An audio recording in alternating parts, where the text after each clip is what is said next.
আসসালামু আলাইকুম, hello everyone, কেমন আছো তোমরা সবাই? আশা করি আল্লাহর মধ্যে অনেক অনেক ভালো আছো। সো গাইস, দেখতে পাচ্ছ আমরা কিন্তু কয়েকজন বন্ধু মিলে এখানে ব্যাগ নিয়ে দাঁড়িয়ে আছি স্টেশনে। সো কী জন্য দাঁড়িয়ে আছি সো এটা তোমরা বুঝতে পারবা। সো গাইস, আমরা ট্রেনের জন্য অপেক্ষা করতেছি অ্যান্ড আমরা মূলত যাচ্ছি নৌবাহিনীর অ্যাপ্লাই করেছি অ্যান্ড মানে আমাদের সো গাইস আগামীকাল আমাদের মাঠ রয়েছে। সো এই জন্য আমরা একদিন আগে যাব অ্যান্ড ওখানে গিয়ে আমরা একটা রুমে শিফট হব অ্যান্ড একটা ওখানে আমাদের নৌবাহিনীর মাঠ হইতেছে সকাল 8টার থেকে। সো তার আগে আমাদেরকে রওনা দিতে হবে। সো আমরা আছি গাইবান্ধাতে। সো আমাদের মাঠ হবে রংপুর ওমেন স্টেডিয়ামে। সো এর জন্য আমাদের এখান থেকে যাইতে অনেকটা আমাদের টাফ হবে। সেই জন্য আমরা ট্রেনে করে আমরা কয়েকজন বন্ধু মিলে চলে যাচ্ছি একদিন আগেই। সো এখানে গিয়ে আমরা শিফট হব। সো গাইজ, আমরা ট্রেনের জন্য অপেক্ষা করতেছি। আমাদের ইতিমধ্যে ট্রেনের শব্দ শুনতে পেয়েছি। আমাদের ট্রেন অলরেডি স্টেশনে এসে গেছে গাইজ, দেখতে পাচ্ছ ওই যে। সো আমরা আসছি, এখন বাজে সকাল 7টা, ঠিক আছে। তো গাইস, আমরা সকালে বের হয়েছি কারণ ওখানে গিয়ে কিছু নাস্তা পানি করতে হবে অ্যান্ড আজকে শুক্রবার। সো এই জন্য সকালে যাওয়া, যাতে ওখানে গিয়ে আমরা নামাজটা আদায় করতে পারি। সো গাইস, আমরা মুসলমান, ঠিক আছে, তাই বলে যে আমরা নামাজ পড়বো না এটা কোনো কথা না। আমরা মুসলমান, অবশ্যই নামাজ পড়তে হবে আর মুসলমানের মান মর্যাদা রাখতে হবে। অ্যান্ড গাইস, অলরেডি আমাদের কিন্তু ট্রেন চলে এসেছে গাইস, দেখতে পেয়েছো। আমরা কিন্তু চড়বো এখন, ঠিক আছে। বন্ধু বান্ধবরা সবাই চড়ে ফেলেছি আমরা। এখন আমরা এই দেখবো কোথায় ফাঁকা আছে। সো গাইস, দেখতে পাচ্ছ অনেক জাম আর কি, একটা সিটও ফাঁকা নাই গাইস। দেখতে পাচ্ছ এত ট্রেনের ভিতর এত জাম গাইস। ট্রেনের ভিতর চলাটা যাওয়াটা একটা বিরক্তকর লাগে, কিন্তু আসলে বিরক্তকর লাগলেও অনেক মজা আছে ট্রেনে যাওয়ার। সো গাইস, ফাইনালি আমরা আমাদের ট্রেন ছেড়ে দিয়েছে গাইস। ফাইনালি আমরা চলে যাচ্ছি রংপুরের উদ্দেশ্যে অ্যান্ড ট্রেনে যাওয়ার যে একটা ফিলিংস, সো গাইস এটা তোমরা যারা গিয়েছো অবশ্যই তোমরা জানো কেমন লাগে ফিলিংসটা। সো আমার কাছে অনেক সুন্দর লাগতেছে অ্যান্ড দেখতে পাচ্ছ কি সুন্দর গ্রামের দৃশ্যগুলো গাইস, অসাম, অস্থির লেভেলের ফিলিংস পাচ্ছি আমি। সো গাইস, তোমরা যারা এরকম ট্রেনে করে ভ্রমণ করো অবশ্যই কমেন্টে জানিয়ে দেবা যে তোমাদের কেমন ফিলিংসটা কেমন হয় বা কেমন ছিল। সো অবশ্যই কমেন্টে জানিয়ে দেবা। অ্যান্ড আজকের ব্লগটি আমাদের জীবনে ফার্স্ট টাইম নৌবাহিনীতে অ্যাপ্লাই করা, এই জন্য আমরা ব্লগটি করতেছি। অ্যান্ড আমার এই ব্লগ চ্যানেলটি সাবস্ক্রাইব করে গাইজ, নেক্সট ভিডিও অ্যান্ড ব্লগের জন্য তোমরা সাবস্ক্রাইব করে রাখবা অ্যান্ড এই ছোটো ভাইটাকে তোমরা সাপোর্ট করবা অ্যান্ড ভালোবাসা দিয়ে পাশে থাকবা। অ্যান্ড আমিও তোমাদেরকে অনেক অনেক ভালোবাসি। অ্যান্ড গাইজ, দেখতে পাচ্ছ আমরা কত সুন্দর ভাই ভিডিও করতেছি, এইটা তো একটা স্মৃতি, কিন্তু আসলেও যে একটা কত মজা আছে এর ভিতরে, সেটা তোমরা ট্রেনে ভ্রমণ করলে বুঝতে পারবা। আর গাইস, ট্রেনের যে একটা শব্দ, ঠিক আছে, আমরা ছোটোবেলায় অনেক আমরা যখন ক্লাস 5-এ পড়তাম গাইস, তখন আমরা বা 3-4-এ পড়তাম, তখন আমরা কিন্তু ট্রেনের একটা ছড়া ছিল। সো ছড়াটা তোমরা অনেকে জানো। সো আমার রেল চলেছে এটা আমার মনে নাই। সো তোমরা ওই সময় যারা পড়েছো অবশ্যই জানো। তখন আমরা ভাবতাম যে ট্রেন গাড়িতে যদি একবার চড়তে পারতাম, অনেক একটা আশা ছিল, স্বপ্ন ছিল যে আমি যদি এই ট্রেনে চড়তে পারতাম। সো গাইস, দেখো আজ ওই দিনটা, যে ভাবনাটা ভেবেছিলাম আজ সেই দিনের আশাটা আমার পূর্ণ হয়ে গেল। সো গাইস, তোমরা মনে যেটাই আশা করো না কেন, আল্লাহর উপর ভরসা রাখবা অ্যান্ড দোয়া করবা, দেখবা তোমার আশা আর ধৈর্য ধরতে হবে, তোমার দেখবা সব আশা পূর্ণ হয়ে যাবে। গাইস, দেখতে পাচ্ছ এক গ্রাম থেকে অন্য গ্রামে যাওয়ার একটা মজা আছে। অ্যান্ড দেখতে পাচ্ছ যে এখন ধান কাটার সময়, মানে ধান অলরেডি কিছু পাকছে অ্যান্ড পাকে নাই। সো ধান কিন্তু ফুলে বাড়াইছে। সো অনেক জায়গায় আবার ধান, এই দেখো মাঝে মাঝে ধানও কাটছে। আর দেখো গাইস কলার গাছগুলো, ভাই এদিকে কলা বাগান এত সুন্দর লাগে ভাই, সব মানে অস্থির লেভেলের লাগে কলা বাগানগুলো। আর তো গাইস তোমরা কারা কারা এরকম ট্রেনে ভ্রমণ করো অবশ্যই কমেন্টে জানিয়ে দেবো। দেখো গাইস মানে অস্থির লাগতেছে কলা বাগানগুলো ভাই, সব মানে ইস, কি সুন্দর একটা ফিলিংস পাচ্ছি গাইস, ভাই কি বলবো, অস্থির লেভেলের। সো ভাই সব এইখানে একটা কবরস্থান রয়েছে এন্ড আমরা ফাইনালি কিন্তু গাইস আর একটু পরে নামবো। সো আমাদের কিন্তু এখানে নামে দেওয়া হবে, কারণ এই সামনে যে স্টেশনটা রয়েছে ওখানে আমাদের ট্রেনের মানে বগি চেঞ্জ করা হবে। সো মানে সামনে যে ইঞ্জিনটা ওইটা কিন্তু চেঞ্জ করে আবার কিন্তু ঘুরিয়ে লাগানো হবে, কারণ তোমার হচ্ছে যে ঘোরানো মানে ট্রেন মানে এই যে কাউনিয়া একটা স্টেশন রয়েছে, তোমরা যারা এই কাউনিয়া স্টেশনে এসেছ অবশ্যই বুঝতে পারবা এখানে ট্রেন কিভাবে ঘোরানো হয়।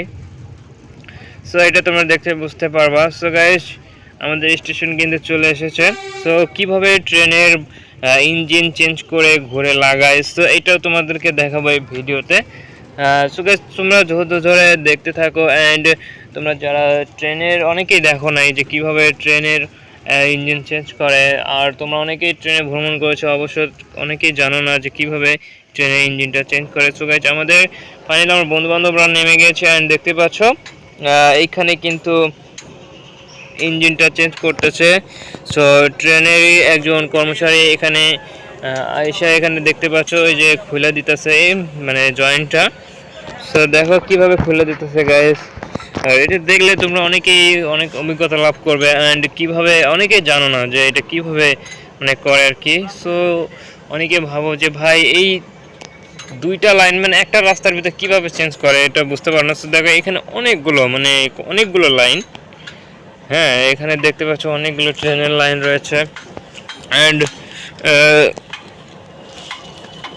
এই যে ইতিমধ্যে গাইস দেখতে পাচ্ছ হাতুর লাগবে এখানে, কারণ ওই যে দেখতে পাচ্ছ কি সুন্দর করে মানে খুলতে, আর এইখানে গাইস মানে খুব সাবধানতার সাথে কাজ করতে হবে। আর দেখতে পাচ্ছ এখানে কিন্তু বগিটা মানে ইঞ্জিনটা কিন্তু খুলে দিয়েছে, এখন শুধু ইঞ্জিনটা যাবে আর বাকি বডিটা পুরো থাকবে। অ্যান্ড দেখো গাইস কেমন লাগে, আর এইটার সাহায্যে গাইস পুরো ট্রেনটি চলে গাইস, মানে এত বড় একটা ট্রেন আর এইটুকু একটা ইঞ্জিন গাইস, এইটার সাহায্যে পুরো ট্রেনটি চলে। সো তাহলে কীরকম আল্লাহ পাক মানুষের মাথায় কীরকম জ্ঞান বুদ্ধি দিয়েছে দেখো, ওইটা পড়ে রয়েছে। এখন এই ইঞ্জিন ছাড়া ওই ট্রেনের কোনো দাম নেই। মেইন কথা হচ্ছে এই ইঞ্জিন আছে তো ট্রেনের দাম আছে। সো গাইস এরকমই তোমরা যারা দুনিয়াতে চলাফেরা করতেছো, যারা নামাজ বন্দিকে আখেরাত নিয়ে ভাবতেছো না দুনিয়া নিয়ে ভাবতেছো, সো তোমাদেরকে বলি ভাই এই দুনিয়া ভাই কি মানে থাকবে না ভাই, এটা মায়া মোহ, এটা থাকবে না। মেইনলি হচ্ছে তোমার পরকাল নিয়ে ভাবতে হবে। সো পরকাল ওটাই তোমার কামিয়াবি যদি হতে পারো তো তোমার জীবনে লাভ করতে পারো। সো গাইস দেখতে পাচ্ছ ট্রেনের ইঞ্জিনটা কিন্তু এই লাইন দিয়ে যায় ওইখানে গিয়ে ওই লাইন দিয়ে চলে গিয়েছে, এখন এইখানে দেখবে সামনে। সো লাগানোর পর আমরা আবারও চললাম। সো এইভাবে মূলত ট্রেনের ইঞ্জিন চেঞ্জ করিয়ে মানে এক রাস্তা থেকে আরেক রাস্তায় মানে পাস করানো হয় ট্রেনগুলো। আর এবার আমরা সোজা গিয়ে নামবো রংপুর রেল স্টেশনে অ্যান্ড ওইখানে নামার পর আমরা চলে যাব আমাদের সেই গন্তব্যস্থলে অ্যান্ড যেখানে আমরা মাঠ করব তার আশেপাশে আমরা রুম নিয়ে সো গাইজ আমরা থাকবো। সো গাইজ দেখতে পাচ্ছ এখন ট্রেনগুলো কিন্তু ফাঁকা রয়েছে, ঠিক আছে। সো আমরা এখন নেমে যাচ্ছি, আমাদের স্টেশন এসে গিয়েছে। সো প্রথমের দিকে খুব ভিড় থাকে, নামার সময় দেখবা অনেক সিট ফাঁকা থাকে। সো গাইস আমরা কিন্তু অলরেডি নেমে যাচ্ছি। অ্যান্ড গাইস আরেকটা কথা তোমাদেরকে বলি, সো আমাদের কিন্তু কোনো টাকা লাগেনি। সো আমরা স্টুডেন্ট মানুষ, এজন্য আমরা কোনো টাকা পয়সা দিই নাই। সো আমাদের থেকে কিন্তু কোনো ট্রেনের ভাড়া নেওয়া হয়নি। সো তোমরা যারা ফ্রিতে ট্রাভেলস করতে চাও, সো তোমরা তারা অবশ্যই ট্রেনে ভ্রমণ করবা। সো দেখবা তোমাদের কোনো টাকা লাগবে না, তোমরা ছাত্র মানুষ বা তোমরা সবাই ফ্রিতে যাইতে পারবা। অ্যান্ড আমরা কিন্তু ফাইনালি চলে আসলাম সিএনজি মানে অটো স্ট্যান্ডে। সো এখান থেকে আমরা চলে যাব। সো আমার বন্ধুবান্ধবরা, ওদের যাদের ফ্রেন্ড সার্কেল রয়েছে এখানে, সো তাদের সাথে যোগাযোগ করতেছে, তাদের থেকে বোঝাপড়া করতেছে যে বন্ধু কোন জায়গায় গেলে ভালো হয় বা আমরা কোথায়। সো গাইজ আমরা কিন্তু ফাইনালি অটো ঠিক করে চললাম অ্যান্ড আমরা সব বন্ধুরাই একটা সিএনজিতে উঠছি। সো আমরা 8 জন বন্ধু ছিলাম, 2 জন বন্ধু ওদের ফ্রেন্ডের কাছে, এখানে যারা মেসে থাকে তাদের কাছে চলে গিয়েছে, আর আমরা 6 জন বন্ধু চলে যাচ্ছি। সো আমরা 6 জন কিন্তু একসাথে থাকবো। অ্যান্ড আমরা রংপুর রাস্তাঘাটগুলো ভাই এত সুন্দর উন্নত ভাই, সব মানে দেখার মতো আর কি, আমি না আসলে বুঝতে পারতাম না। আর গাইস তোমাদের আরেকটা কথা বলে রাখি, সো এইটা কিন্তু আমার জীবনের first time Rangpur travels. So আমার কিন্তু এর আগে কখনো এই রংপুরে আমি আসি নাই, রংপুর শহরে আসি নাই, যদিও আমার এটা বিভাগ হয়ে থাকে, তো তারপরে এইদিকে আসা হয়নি কখনো। সো এই যে এবার আমি নৌবাহিনীতে অ্যাপ্লাই করার মাধ্যমে তো আসা আমার এই রংপুর যে শহরে। সো দেখতে পাচ্ছ রাস্তাঘাটগুলো ভাই কত সুন্দর লাগতেছে অ্যান্ড কত সুন্দর করে ডিজাইন করা হয়েছে, অ্যান্ড রাস্তাঘাটগুলো কত বড় গাইস। সো রংপুর অনেক সুন্দর একটা জায়গা। অ্যান্ড এইখানে কিন্তু জানো তোমরা ভিন্ন জগৎ রয়েছে, স্বপ্নপুর রয়েছে গাইস। আর দেখতে পাচ্ছ কত সুন্দর একটা মসজিদ গাইস, এটা একটা কিন্তু জেলা মসজিদ। সো প্রত্যেকটা জেলাতে দেখবা এরকম সরকার থেকে সুন্দর সুন্দর মসজিদ দিয়েছে, অ্যান্ড মসজিদগুলো এত সুন্দর করে ডিজাইন করা হয়েছে গাইস। আর দেখলে মনে হয় যে ভাই এটা কি সুন্দর, মানে তুমি মনে করবা যে ওর ভিতর গেলাম আর বার হবো না। গাইস সামনে তোমাদেরকে দেখাতে চলেছে, আমার বন্ধু বান্ধবরা বলতেছে এখানে পুলিশ লাইন রয়েছে। সেটা দেখতে পাচ্ছ এখানে গাইস। রংপুরে ভাই বলবো যে রংপুরে তোমার যত ক্যান্টনমেন্ট, যত ডিপার্টমেন্ট, যত প্রকার মানে তোমার ইনস্টিটিউট রয়েছে সব এই রংপুরে গাইস। এইখানে পুলিশ লাইন বলা হয়, যে পুলিশ লাইন দেখতে পাচ্ছ এটা কিন্তু পুলিশ লাইন। তোমরা যারা এসেছো যে দেখতে পাচ্ছ পুলিশ সুপার, সো এটা কার্যকলায় পুলিশ সুপারের। সো এখানে গাইস সব সৈনিকের ক্যান্টনমেন্ট রয়েছে এখানে।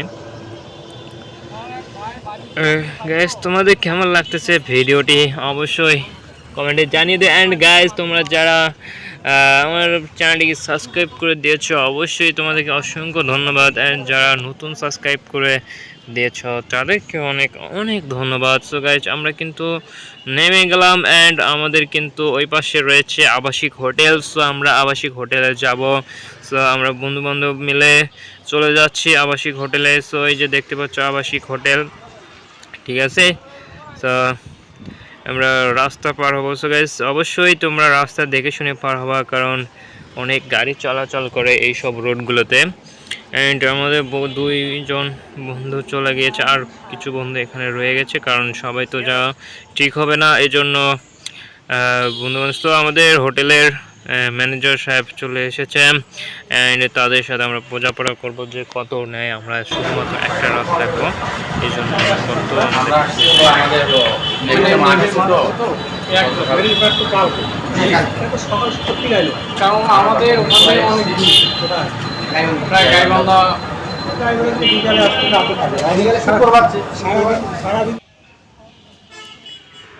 সো গাইস ওইখানে ভাই সাহেব একটা রাতের জন্য আমাদের থেকে 300 করে টাকা নেবে ভাই, এই জন্য আমরা এই হোটেলটাকে অ্যাকসেপ্ট করলাম না। সো একটা রাতের জন্য 300 টাকা ভাই, এটা কেমন একটা, মানে তাও আবার বাইরে থেকে খাবার খেতে হবে, ভিতর থেকে যদি দিত তাও মানে থাকতে পারতাম। সো আমরা চাচ্ছি, আমাদের কাছে মানে বেশি টাকা নেই। সো গাইজ এই যে সেই স্টেডিয়াম গাইজ, চলে এসেছি আমরা। সো এইখানেই আমাদের মাঠ হবে মূলত।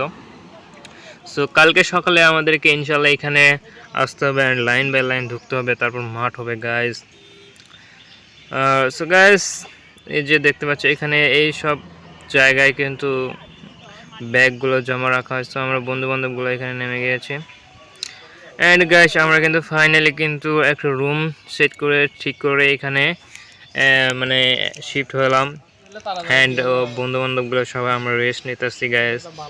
আর এইখানে আমরা শিফট হয়েছি, প্রত্যেকের জন্য 200 টাকা করে। সো গাইজ আমরা কিন্তু মসজিদে চলে এসেছি নামাজ পড়ার জন্য শুক্রবার, অ্যান্ড আমরা কিন্তু সকালে রওনা দিয়েছি নামাজ পড়ার জন্যই।